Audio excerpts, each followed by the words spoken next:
Um, Let us explore how to never be unstable due to meditation again.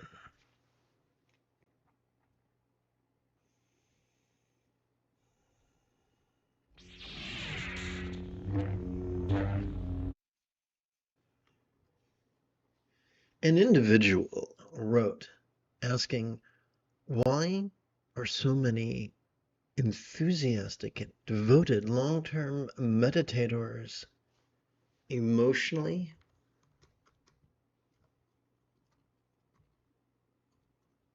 unstable?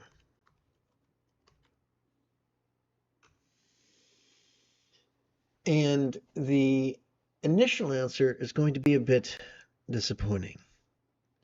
And the answer is this: the old bait and switch. They thought they were signing up for meditation, but they were not taught mindfulness and meditation. They were taught the polar opposites of mindfulness and meditation. They were taught focus and analysis. What's the problem with that?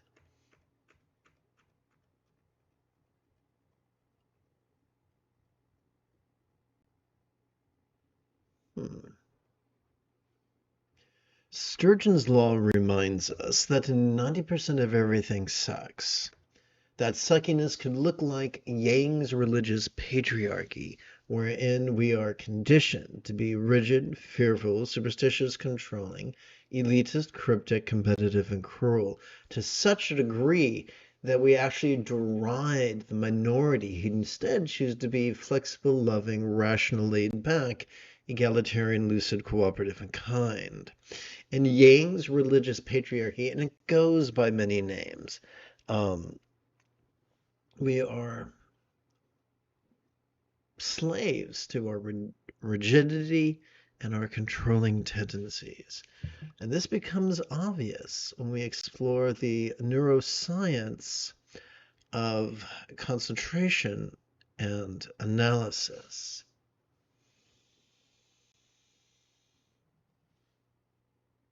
Concentration and analysis can only be practiced by discrete neural pathways such as those described as the medial prefrontal cortex or its dorsolateral counterpart.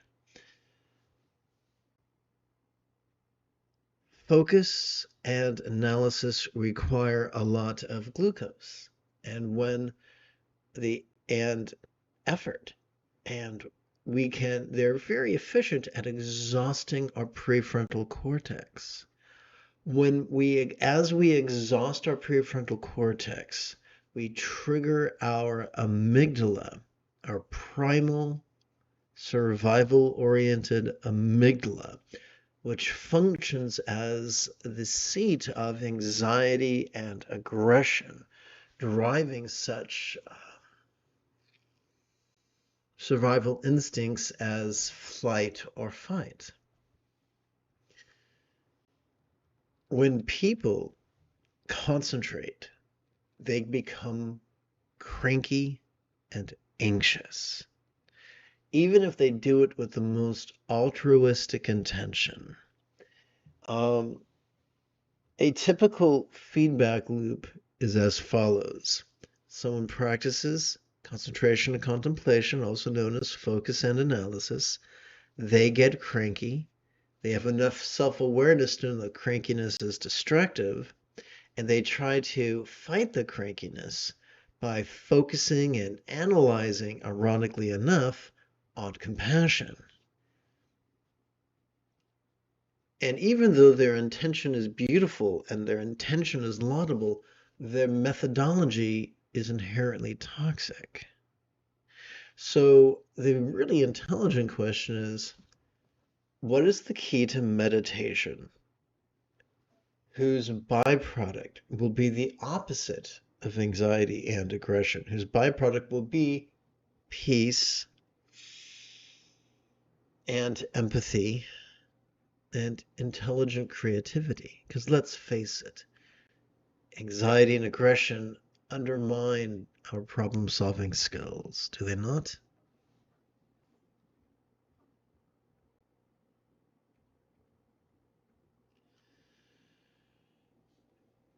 Fortunately, one of the oldest corners of our central nervous system is our autonomic nervous system.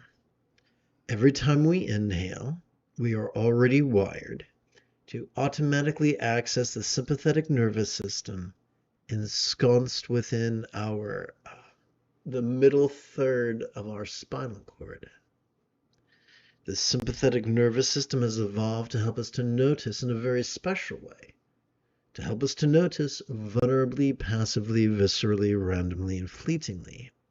This is the opposite of the rigidity and controlling tendencies inherent to concentration.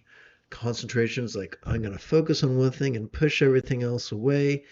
Mindfulness is vulnerable. I'm going to notice whatever comes up, and I'm going to let myself feel what I feel, and think what I think, and emote what I emote, and remember what I remember, and intend what I intend, whether those things are pleasurable or painful or interesting or boring or glorious or grotesque.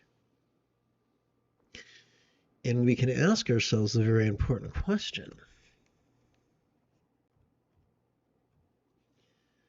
What are we to do with that which we notice? And the answer is very simple. Every time we exhale, whether we know it or not, we are already wired by evolution to automatically access the parasympathetic nervous system ensconced within the lower third and the upper third of that same spinal cord. This parasympathetic nervous system has evolved to support both physical relaxation and mental release. So here's the great irony.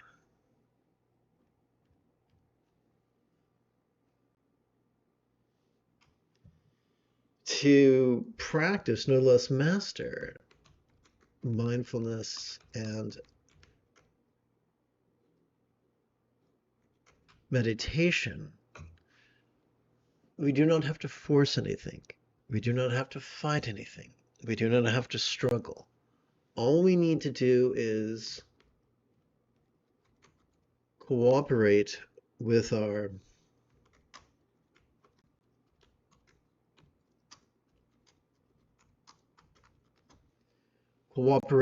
autonomic nervous system. That's it.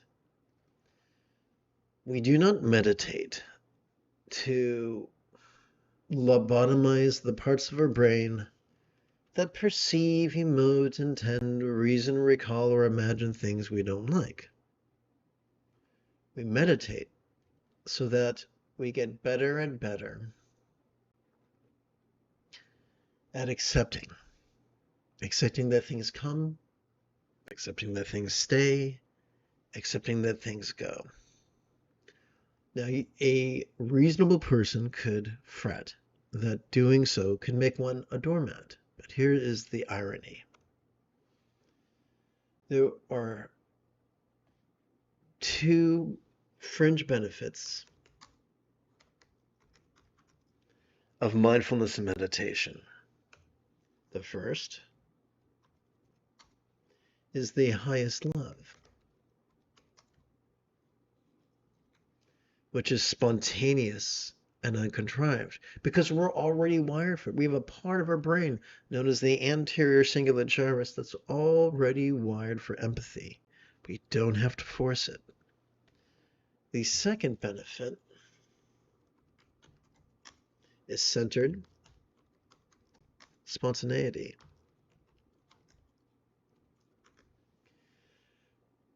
The more we authentically practice mindfulness and meditation, the more we will notice that our choices and our utterances and our deeds flow from love's centered spontaneity, not scattered spontaneity, not contrivance, but centered spontaneity.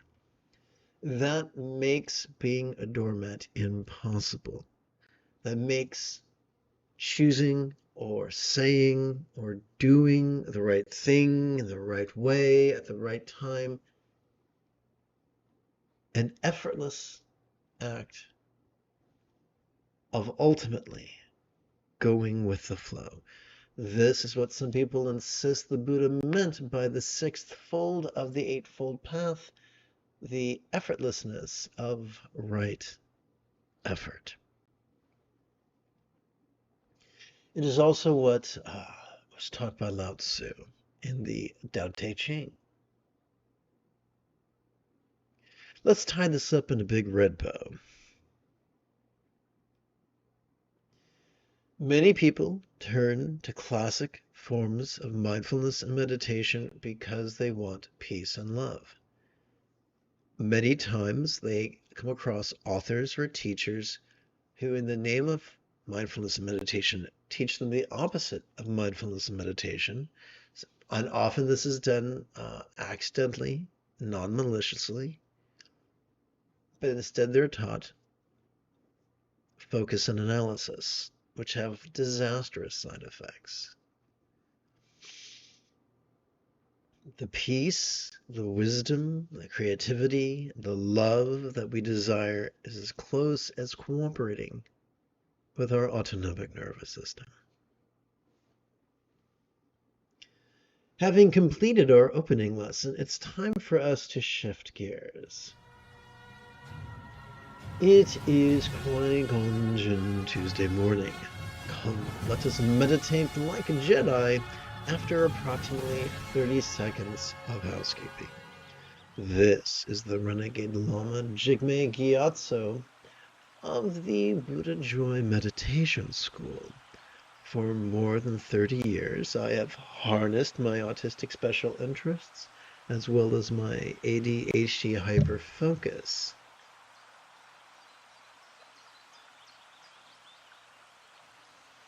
to spend about 8 hours a day, almost every day, studying, practicing, mastering, and reverse engineering the teachings and techniques of each school of meditation so that I can become your nerdy, neurodivergent guide to nirvana. Welcome, my friends, to Meditate Like a Jedi, which is made possible due to the generosity of viewers just like you. We turn now to the latest iteration of very easy meditation practice text, or sadhana if you're nasty. Together, let us relaxingly recite.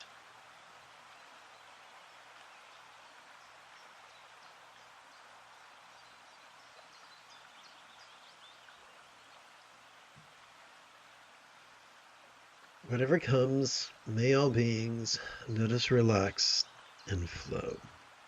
Whatever stays, may all beings notice, relax, and flow. Whatever goes, may all beings notice, relax, and flow. Welcome to the first quarter of this morning's group meditation.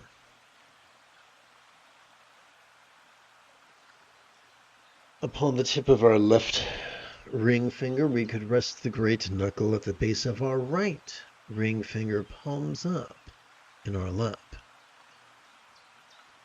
Doing so could gently invite our real or imagined subtle energies to automatically coalesce at the navel region of our mid-abdomen.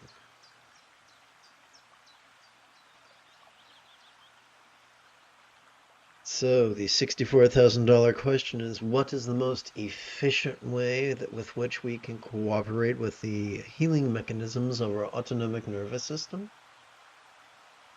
The answer is quite simple. All we got to do is silently and mentally recite the demonstrative pronoun this during each inhalation, as well as silently and mentally recite the one-syllable verb ease during each exhalation.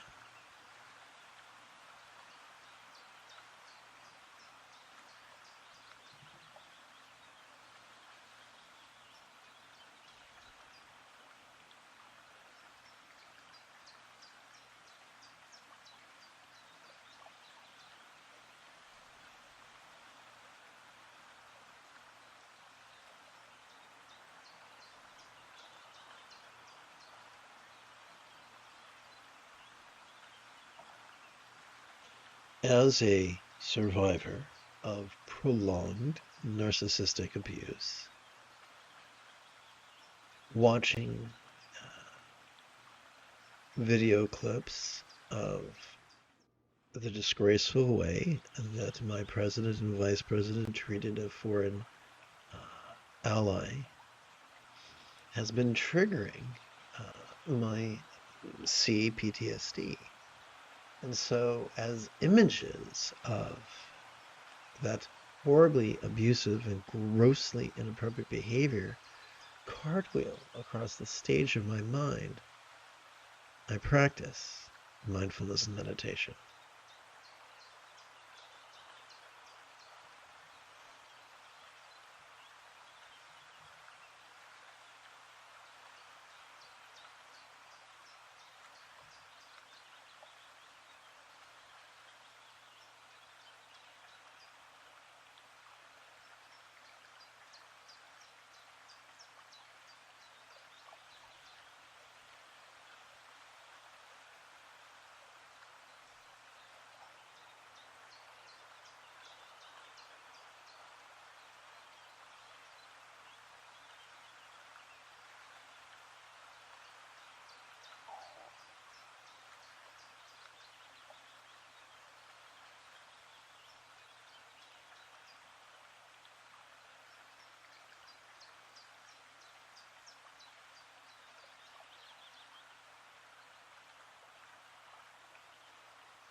Welcome to the second quarter of this morning's group meditation. Upon the tip of our left index finger, we could rest the great knuckle at the base of our right index finger, palms up in our lap. Doing so could gently invite our real or imagined subtle energies to automatically coalesce at the crown region of our head. Let us review mindfulness. Every time we inhale, thanks to our sympathetic nervous system, we are wired to vulnerably, passively, viscerally, randomly, and fleetingly notice mind's antics of perception. You know, sights, sounds, sensations, flavors, scents, and the like, including emotions, intentions, cognitions, recollection, and imagination. What are we to do with all that which we notice? Why, meditate, of course. For every time we exhale, due to our parasympathetic nervous system, we're wired to both physically relax as well as mentally release. That's all fine and well, but what's the easiest way we can do that? What's the easiest way we can cooperate with these two facets of our autonomic nervous system? And that is as easy as silently and mentally reciting the demonstrative pronoun this during each inhalation, as well as silently and mentally reciting the one-syllable verb ease during each exhalation. So together as a team, let us practice this right now. And remember, the moment you have a specific question about Buddhist philosophy or meditation, simply do not hesitate to type your question in great detail in the chat window. My only request is that you limit yourself to one question per chat.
Welcome to the third quarter of this morning's group meditation.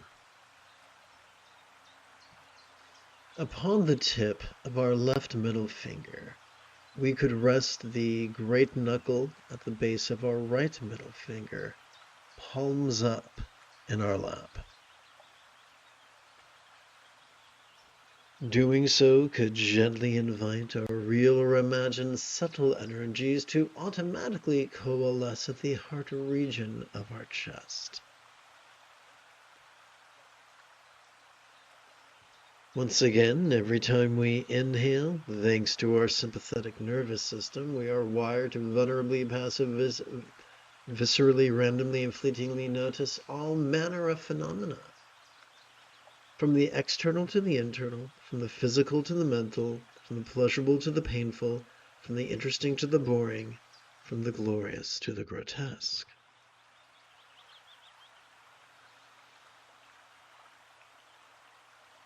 What are we to do with that which we notice?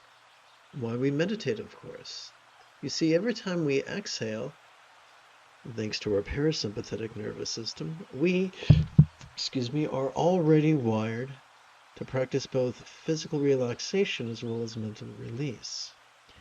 What is the most efficient way to cooperate with this process? Easy. All we got to do is silently and mentally recite the demonstrative pronoun this during each inhalation, and silently and mentally recite the one-syllable verb ease during each exhalation.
Welcome to the final quarter of this morning's group meditation.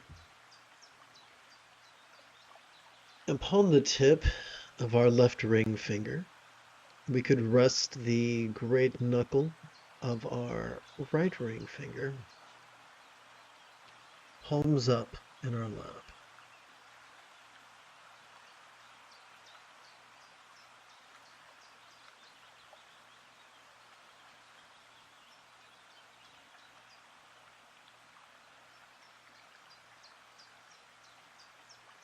Doing so could gently invite or real or imagine subtle energies to automatically coalesce at the navel region of our mid-abdomen.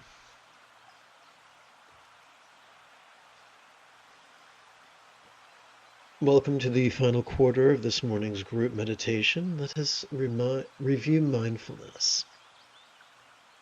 Every time we inhale, thanks to our sympathetic nervous system, we are already wired to vulnerably, passively, viscerally, randomly, and fleetingly notice dualities, such as lack and boon, pain and bliss, scorn and praise, shame and fame. What are we to do with that which we notice? Why, meditate, of course. You see, every time we exhale, thanks to our parasympathetic nervous system, we are already wired to both physically relax as well as mentally release. How then shall we efficiently cooperate with these neurological processes? Simple. During each inhalation, we could silently and mentally recite the demonstrative pronoun this. And during each exhalation, we could silently and mentally recite the one-syllable verb ease. Now, do not be shy. The moment you have a specific question about Buddhist meditation or philosophy, do not hesitate to type your question in great detail in the chat window.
You have taken your first step into a much larger world. If you feel that I have earned it, you could give this live stream a thumbs up. You could even help support this channel. In approximately 11 hours, I would very much like to return to lead today's evening meditation class and group practice. And if you are as geeky as me, may the Force be with you always.